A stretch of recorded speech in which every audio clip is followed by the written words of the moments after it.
Endamê Rûmetê yê Yekîtiya Doktorên Tirkiyeyê Şeh Musko Kalp li operasyona Kongre Civaka Demokratîk de bi îdaya ku endamê rêxistina terorê ye 24 mijdar de hatibû girtin. Roja çarşemê doza Şeh Musko Kalp li dehemîn Dadgeha Cezaya Giraniya Amedê tê dîtin. Yekîtiya Doktorên Amedê her wisa sendikaya xebatkarên saxlemiyê ji bo balê bidin ser rewşa Doktor Şeh Musko Kalp û zextên li ser rêxistinên sivîl semînerek li dar xistin.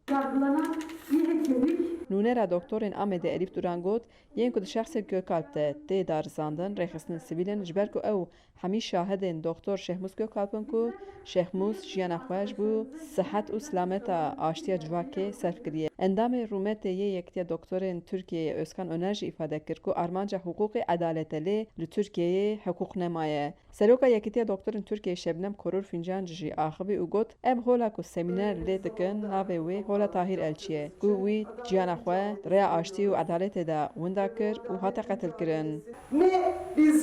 Beriya çend salan me çawa ku Doktor Seyfettin li girtîgehê nehişt em ê Şehmuz jî ji wir derxînin. Heta ku hûn dest ji delîlên sexte yên ji bilgirtina mirovan bernedin, em ê jî bi dengekî bilind her roj sextekariya we li rûyê we bixin. Me çawa sextekariya we ya pandemiyê li rûyê we xist, em ê sextekariya we ya ji bo edalet û aştiyê jî li rûyê we bixin. Em ê sibe Şehmuz ji nav lepê we rizgar bikin û ji bo pêşî li vê bêedaletiyê bigirin, her tiştekî ji destê me tê, em ê zêdetirê wî bikin. Serokê Berê Baroya Amedê û avukatê Doktor Şehmuz Gökalp Mehmet Emin Aktar jî destnîşan kir ku li Tirkiyeyê sîstema dadgeriyê nemaye û bûye amûrek destê desthilatiyê bi fermana wan biryaran dide.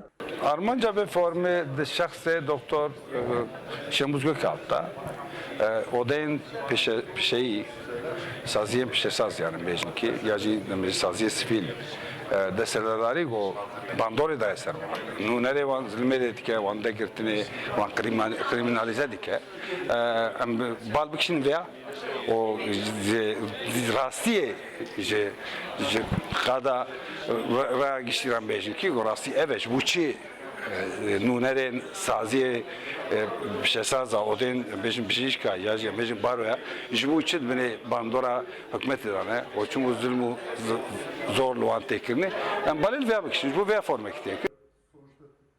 Endamê Yekîtiya Doktorên Tirkiyeyê Halis Yerlikaya û hevkarê doktor dibêje erka doktoran ew e ku dige li laşê mirovan berpirsin ji saxlemiya civakê jî. Yani ez hêvî dikim ku sibê serbest bê berdan bi rastî jî. Yani Doktor Şehmuz Gökalp rastî jî hevalekî gelekî giran bû heye di nav hem rêxistina tabîbên Tirkiyeyê di nav odaya bijîşkên Tirkiyeyê bijîşkî ne tenê ew e ku em derman bidin yan emeliyat bikin yan muayene bikin bijîşkî ne tenê bijîşkî ew e ku mafê mirovan wexta hat bidin pêkirin tiştên li dijî demokrasî hat kirin tiştên ku tenduristiya gel xerab dike bi rastî li dijî wan jî tekoşînek dibe bêdayîn. Xecî Canfarqîn, Dengê Amerîka, Amed.